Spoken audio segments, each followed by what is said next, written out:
प्रधानमंत्री मुख्यमंत्रियों और मंत्रियों की 30 दिन से अधिक की न्यायिक हिरासत पर स्वतः बर्खास्तगी का प्रस्तावित संविधान संशोधन बिल अब संयुक्त संसदीय समिति को भेजा गया है।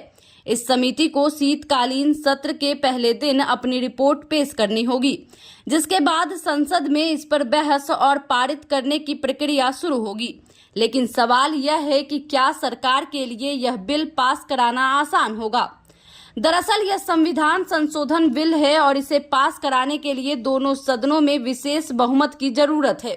संविधान के अनुच्छेद 368 के अनुसार इसके लिए सदन की कुल सदस्य संख्या का आधे से ज्यादा यानी पूर्ण बहुमत और साथ ही उपस्थित व मतदान करने वाले सांसदों के 2/3 समर्थन की अनिवार्यता है।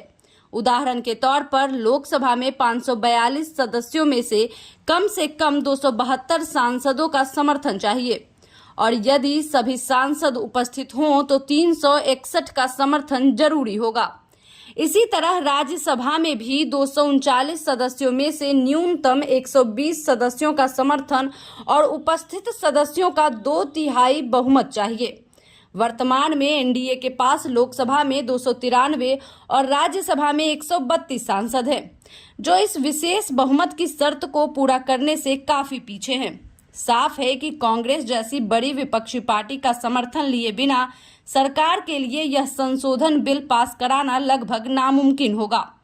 यही वजह है कि विपक्ष इस प्रस्ताव का जोरदार विरोध कर रहा है।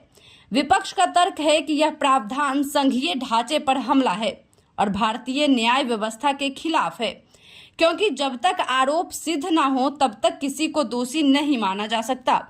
विपक्ष का आरोप यह भी है कि सरकार जांच एजेंसियों का इस्तेमाल विपक्षी नेताओं और सरकारों को अस्थिर करने के लिए करती रही है और यह बिल उसी की कड़ी का हिस्सा है।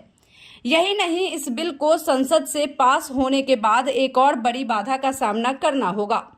चूंकि यह प्रावधान राज्यों को भी प्रभावित करता है, इसलिए इसे लागू करने के लिए आधे से ज्यादा राज्यों की विधानसभाओं से अनुमोदन आवश्यक होगा।